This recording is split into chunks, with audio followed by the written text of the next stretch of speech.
தஞ்சாவூரில் நேற்று காலை முதலே இடைவிடாமல் கனமழை பெய்து வருகிறது. அண்மை செய்தியாக இதனை நாம் பார்த்துக் கொண்டிருக்கிறோம். நெய்வாசல், வாண்டையார் இருப்பு, காட்டூர் உள்ளிட்ட பகுதிகளில் விவசாயம் பாதிக்கப்பட்டுள்ளது. விவரங்களோடு இணைகிறார் எமது செய்தியாளர் ராஜேஷ் கண்ணா. வணக்கம் ராஜேஷ் கண்ணா, இது குறித்த கூடுதல் விவரங்களை சொல்லுங்க. வணக்கம் ஜனனி. தஞ்சாவூர் மாவட்டத்தில் நேற்று காலை முதலே இடைவிடாமல் தொடர்ந்து பரவலாக மழை பெய்து வருகிறது. இந்த தொடர் மழை காரணமாக நெய்வாசல், தலையமங்கலம், வாண்டையார் இருப்பு, காட்டூர், கைகாட்டி உள்ளிட்ட பகுதியில் பார்த்திங்கன்னா அது நாற்று நட்டு 30 நாட்களே ஆன இளம் பயிர்கள் மழையில் மூழ்கி இருக்கு.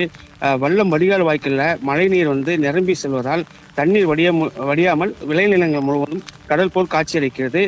விளைநிலங்களால் இல்லை ஏரியா என்பது போன்ற ஒரு அந்த இடம் அப்படி காணப்படுகிறது. இது மட்டும் இல்லாமல் ஏக்கருக்கு 25,000 முதல் 30,000 வரை ஏக்கருக்கு அவர்கள் செலவு செய்ததாகவும் விவசாயிகள் தெரிவிக்கின்றனர். இதையடுத்து இப்போ விவசாயிகள் இந்த பகுதியில் மாவட்ட ஆட்சியர் மற்றும் வேளாண் துறை சார்ந்த அதிகாரிகள் ஆய்வு செய்ய வேண்டும். அது மட்டும் இல்லாமல் இந்த பாதிக்கப்பட்ட விளைநிலங்களுக்கு ஏக்கருக்கு 30,000 வழங்க வேண்டும் என விவசாயிகள் கோரிக்கை வச்சிருக்காங்க. இந்த பகுதியில் பார்த்தா சுமார் ஒரு 1,500 ஏக்கருக்கு மேல இப்போ பாதிக்கப்பட்டுள்ளது. இந்த பகுதி கடல் போல சூழ்ந்து காணப்படுகிறது. ஜெனி. ராஜேஷ் கண்ணா, தங்களுடைய விரிவான தகவலுக்கு நன்றி.